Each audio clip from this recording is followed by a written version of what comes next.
Please ہماری video کو like کریں، شیئر کریں اور ہمارے چینل کو سبسکرائب کریں۔ بسم اللہ الرحمن الرحیم۔ جمعہ کے دن کے چند اعمال مغفرت کا ذریعہ۔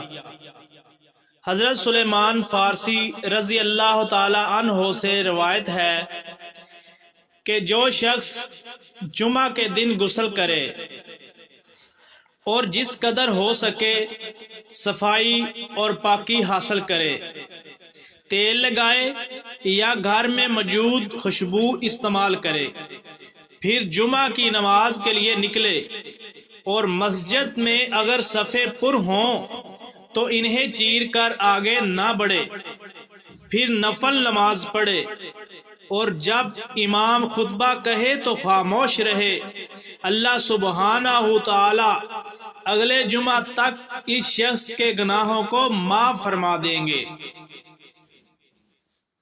دنوں میں سب سے بہتر دن کون سا ہے؟ حضرت ابو ہریرہ رضی اللہ تعالی عنہ کہتے ہیں کہ رسول اللہ صلی اللہ علیہ وآلہ وسلم نے فرمایا، سب سے بہتر دن جس میں سورج نکلا جمعہ کا دن ہے۔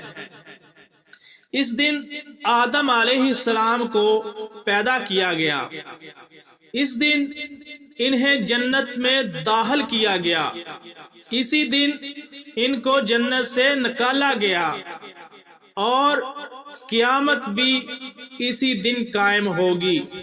جامعہ ترمذی۔ اس سے ظاہر ہوتا ہے کہ اس دن بڑے بڑے امور سر انجام پائے ہیں، اسی لیے جمعہ کا دن باقی دنوں سے بہتر ہے۔ پلیز اگر ہماری یہ ویڈیو اچھی لگے تو ہمارے چینل کو سبسکرائب کریں۔ جزاک اللہ۔